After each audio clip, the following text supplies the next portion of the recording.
Nosotros pertenecemos a la empresa Global CEP.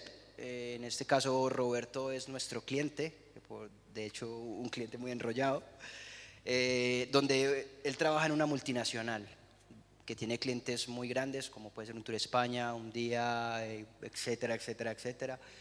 Y nos llaman a nosotros para resolver de alguna manera a nivel tecnológico las ideas que en la agencia de él se les ocurre a cualquier loco que anda por ahí desocupado.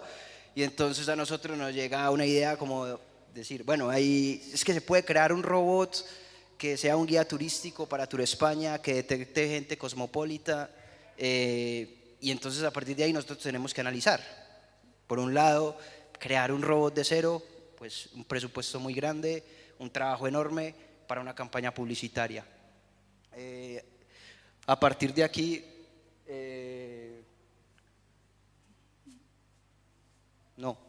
bueno, a partir de aquí nosotros obtuvimos un reto que dame un segundo.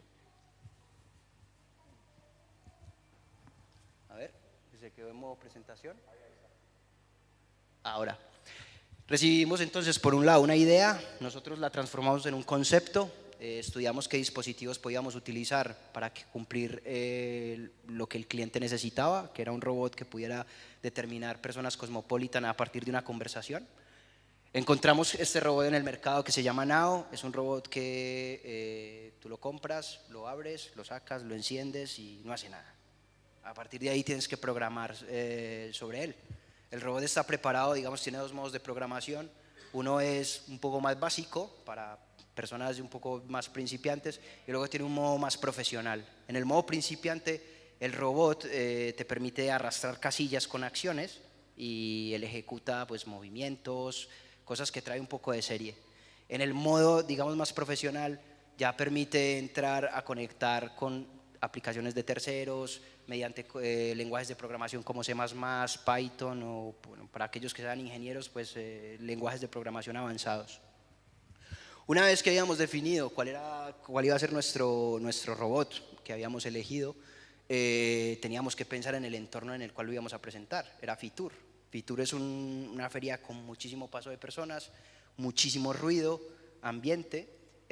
Por lo tanto, teníamos que probar que los dispositivos con los cuales contaba el robot, tanto a nivel de micrófonos, sonido, pues se pudieran comportar de igual manera en una oficina nuestra con pocas personas en una feria. Y cuando ya íbamos en medio de programación y todo el tema y quedaba poco tiempo para entregar, nos dimos cuenta que no iba a funcionar. Porque en el momento en el que el robot tenía mucho ruido, no entendía. A la final el robot lo que entiende es un nivel de confianza. Si él detecta que la palabra que yo le digo tiene un X% de probabilidades que sea así, él ejecuta algo o hace una acción. Pero si el límite o el tope para que sea así es 50% y llega al 49%, el robot no entiende. Entonces, mientras más claro sea, evidentemente, y más limpio sea la zona de ruido, pues más fácil el robot va a entender lo que necesita, lo que le estamos diciendo. Como nos dimos cuenta que no iba a funcionar, pasamos a la fase de ejecución y desarrollo, en la que diseñamos un mueble donde el robot iba a estar en una especie de urna, por decirlo de alguna manera. Y vistos que estaba limitado, nos tocó a nosotros en la agencia, a nivel desarrollo, crear un sistema de reconocimiento vocal propio, que lo que hicimos era, hablábamos contra un ordenador, creamos un sitio web, en este caso se llama un web service, entonces las órdenes iban al sitio web y el sitio web le enviaba los movimientos al robot. O sea, nos saltamos toda la parte de micrófonos y sonido del robot con el fin de que nosotros al ordenador sí podíamos conectarle micrófonos más profesionales, sonido más potente, y con esto pudimos resolver evidentemente entre el mueble, los micrófonos profesionales y tal, pues todo lo que fue la acción. No nos olvidemos que cuando a nosotros nos llega una petición de un cliente, de una agencia del nivel de la que trabaja Roberto, él trabaja en una multinacional, es una empresa que está en no sé cuántos países del mundo, pero es una empresa muy grande, los clientes que tiene son clientes muy grandes, y en el momento que tú no cumples con con lo que el cliente tiene visionado, pues el efecto dominó que puede caer es muy grande. Entonces la responsabilidad para nosotros era también muy grande. Pero bueno, eso fue cómo resolvimos el caso del robot, y ahora os voy a contar el caso de D-Bot. Siguiente. Hoy no quiere hacer caso. Ah, sí hizo caso. Bueno, en este caso volvemos al tema que os comentó Roberto. El objetivo era que se presentaban a un concurso para ganar la cuenta de día.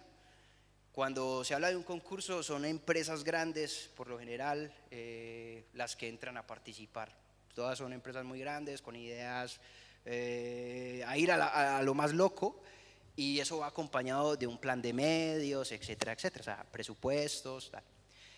A nosotros nos pidieron idear la parte más loca de lo que era toda la parte de medios y todo el concurso. Entonces, como os comentó él, pues vale, dijimos, ¿por qué no crear un personaje que pueda ser un asistente virtual que ayude en los procesos de compra y que de alguna manera entable una comunicación más emocional con los usuarios? Y a partir de ahí, como habíamos estado trabajando en un reconocimiento vocal en el proyecto anterior con Nao, esto dio lugar a que pudiéramos crear un personaje y hablar con él, porque en un momento dado nosotros en el proyecto de Nao, cuando teníamos el stand, no había robot, de hecho el robot estaba apagado, y hablábamos con el stand y el stand nos respondía, y dijimos, bueno, pues si podemos hablar con un mueble, podemos hablar con lo que queramos. Y fue cuando empezamos a trabajar en el concepto de D-Bot. Lo mismo, empezamos con un concepto, que es lo que se presenta al cliente, un personaje. De hecho, D-Bot surge inicialmente por día, D-Bot de tal. El proyecto finalmente no lo ejecutaron como tal, pero nosotros dijimos, es una idea muy buena, ¿por qué no seguir trabajando en ella ya a nivel personal, dentro de la empresa?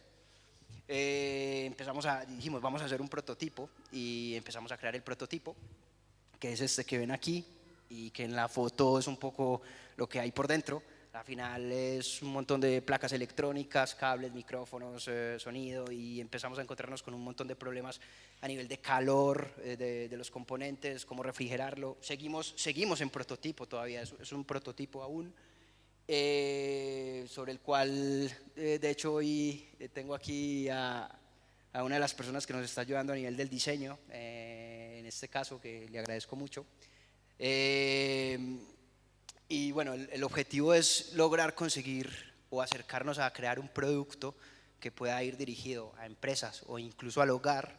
Imaginaros este dispositivo que mañana pueda estar en casa, a lo mejor ser ayuda de estudio para un chaval, que le ayude a organizar sus horarios de estudio, que le ayude a buscar en Wikipedia, que le ayude a ser de traductor, que tenga ocio también con el menor, que pueda recomendar una receta acerca de algo de cocina.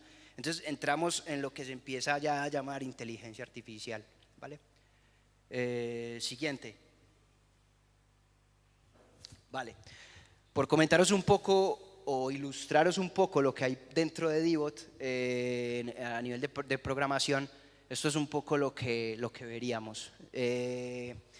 Para explicaros un poco lo que es la inteligencia artificial y definir si D-Bot es inteligente o no, os voy a contarles más una especie de anécdota. Me gustaría saber si alguien tiene un perro en casa. Tú, vale. ¿Cómo se llama tu perro? Yuma, vale. ¿Y tú crees que tu perro es inteligente? Sí, ¿no? Obediente es otra cosa, pero inteligente, diríamos que tu perro es inteligente. Yo me imagino que para aquellos que tienen perro, se levantarán por la mañana a un horario más o menos regular. El perro sabe cuándo te levantas, sabe si en ese momento o lo vas a sacar a pasear o le vas a dar de comer, y el perro se empieza a comportar ya, empieza a estar desesperado, empieza cuando tú te levantas y tal, porque él ya sabe que va a suceder algo, que tiene una rutina que ha aprendido, ¿vale? Pero si yo te digo que Yuma, ¿no?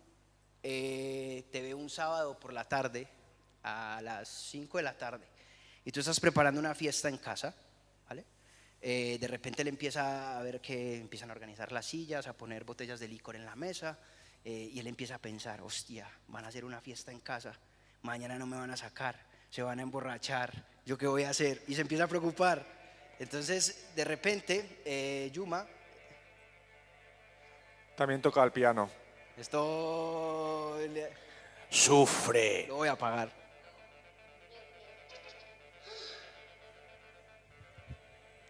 De repente entonces Yuma empieza a preocuparse. Ahora sí. Se ha puesto Y entonces triste. empieza a pensar, vale, esta noche se emborrachan, ya por la noche ve la fiesta, ve la gente, el baile, la historia, dice, mañana esto fijo ya no me sacan, ¿yo qué voy a hacer? ¿Yo qué voy a hacer? ¿Yo qué voy a hacer? Se empieza a preocupar y a las 6 de la mañana se asoma por la ventana, ve que está lloviendo y dice, lloviendo, menos no me van a sacar. Entonces dice, ya sé, tengo una idea, si llega la hora a la que yo suelo salir a la calle, no me han sacado, me voy a montar en la mesa, que está llena de botellas, de copas de la noche anterior, y me voy a buscar la cola. Y empieza a buscarse la cola y hace una trastada que flipas. Total, tú te levantas, vas, lo regañas y lo sacas. Y él ha conseguido su objetivo. Entonces, ¿podríamos decir que Yuma sería capaz de hacer eso? Tal vez no, ¿vale? Ok, entonces lo que os quería contar con este ejemplo es que la inteligencia artificial, hoy por hoy, la gente a lo mejor ve hablar un robot y dice, no, inteligencia artificial. Y aquí ya es un campo muy profundo lo que hay, ¿no? Digamos que la inteligencia artificial se compone de redes neuronales. Es cantidad de información que es capaz de entrar en una red neuronal. Esa red neuronal se compone de una cantidad de algoritmos matemáticos que a la final tú o el programador de turno es el que mete los datos y le empieza a enseñar a esa red a hacer una predicción. Entonces, si yo coloco estos datos y a partir de aquí me da 1 o 0, yo puedo definir si quiero que haga algo o no, que sea así o no, que sea amarillo o rojo. Y empiezas a entrenar la red y a lo mejor en un momento dado la red en vez de dar ni 1 ni 0, da 0,6. Entonces ese 0,6 a lo mejor quiere decir que estoy más cerca del sí que del no, pero todavía tengo un margen de error. Y entonces esos márgenes de error son los que los matemáticos van puliendo y van puliendo y van puliendo en código. Y eso podríamos decir que es una inteligencia artificial que es capaz de, a partir de un montón de información, coger unos datos, traducirlos en base a unos algoritmos matemáticos, se ajusta y pueden predecir evidentemente hechos o acciones o lo que queramos. En el caso de Dibot o incluso de Nao, aún no tiene esa parte, digamos, de algoritmos matemáticos que pueden predecir. Digamos que lo que tiene es una inteligencia más emocional, es una inteligencia más elemental. En el caso de Dibot, nosotros, esto aún no está implementado en Dibot, que ahora os voy a mostrar cómo funciona, pero en el caso de Dibot lo que estamos haciendo nosotros ahora mismo es crear una especie de neurona, ¿vale? Que todavía no tiene, digamos, algoritmos de aprendizaje, pero sí tiene opciones de ejecución. Es decir, si yo le digo, por ejemplo, a Dibot que busque una noticia, él puede definir que yo le estoy diciendo que busque una noticia, va y busca la noticia en base a lo que yo le pregunto, o sea, y me responde. Entonces él, digamos que tiene un sensor de escucha y se va hacia la interacción un poco que esté programada. Los pasos siguientes será ir metiéndole algoritmos de inteligencia pues, para que él pueda aprender y predecir. Ahora mismo eso es Dibot. Eso es un poco la neurona con las secciones que nosotros estamos actualmente creando. Y ahora lo que me gustaría es ya no contaros un poco más de cómo se hace Dibot, sino enseñaros lo de cómo funciona. Le voy a pedir a mi compañero Luis. Sí. Vale. Modo normal. Gracias.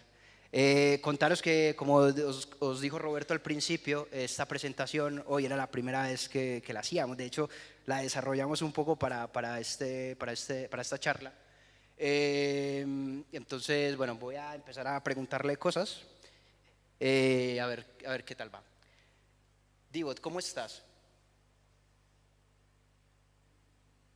Hey, Dibot. No, voy a hacer una cosa. ¿Lo puede reiniciar? Porque lo que sucede es que como tenemos tantas secciones dentro de Dibot, a lo mejor entra en una sección y se queda ahí colgado y se queda pensando y que son bugs de desarrollo, pues que como es un prototipo aún no hemos detectado o arreglado, pero bueno, hay confianza. Ahora está de nuevo. Vamos a ver si ahora sí va. Hey, D-Bot. Soy D-Bot.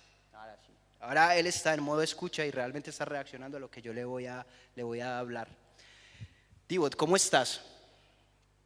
Muy mal. ¿Por qué? D-Bot, ¿por qué? D-Bot, ¿cuál es tu actor favorito? Mi actor favorito es el gran Optimus Prime. Muy bien. D-Bot, ¿cuál es tu película favorita? Mi película favorita es Terminator. ¿Por qué es tu película favorita? Porque muestran un futuro donde las máquinas dominan el mundo. Ya me da miedo hasta a mí.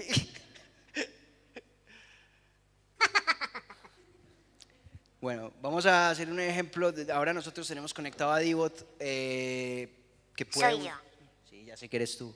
Que puede buscar información, buscaría en Wikipedia, noticias, buscaría noticias en tiempo real acerca de algo que le pregunte, o videos, que buscaría videos directamente en YouTube. Vamos a ver un poco cómo funciona. D-Bot, buscar información. Muy bien. ¿Qué información busco? Triángulo. Buscando triángulo. Se llama triángulo, en geometría plana, al polígono de 3 lados. Los puntos comunes a cada par de Wikipedia. lados se denominan vértices del triángulo. D-Bot, parar. Un triángulo tiene 3... Gracias. Bueno. D-Bot, buscar vamos a buscar una noticia. Muy bien. ¿Qué video busco? No. Bueno. Bob Marley. Buscando Bob Marley. Siguiente. Anterior. Reproducir.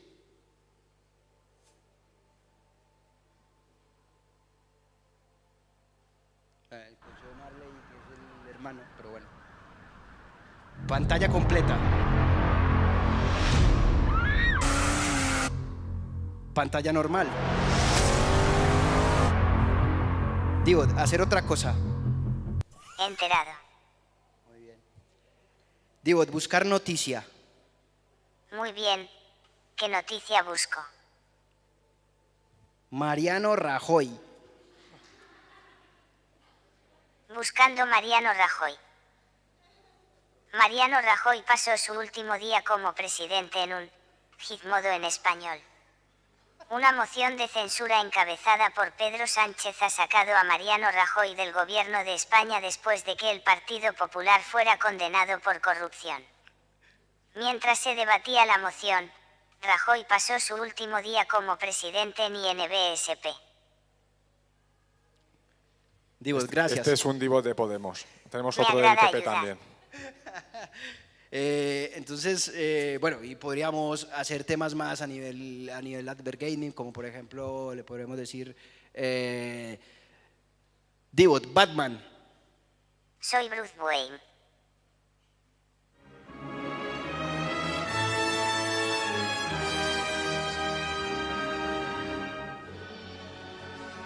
Esto, evidentemente, en un hogar creo que puede tener mucha cabida, pero para las marcas publicitarias, que es el que me contrata a mí, digo, nos tienes que comprar, ¿eh? No tengo pasta, primo. Y quiero un lab. D-Bot, Superman. A luchar por la justicia.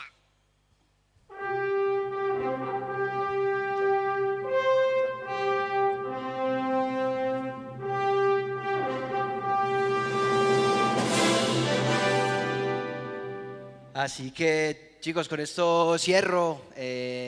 Os agradezco mucho que estéis aquí hoy, un viernes. Para nosotros, a la final, detrás de todo esto hay muchísimo trabajo y daros la enhorabuena por estar aquí hoy también con nosotros. Muchas gracias.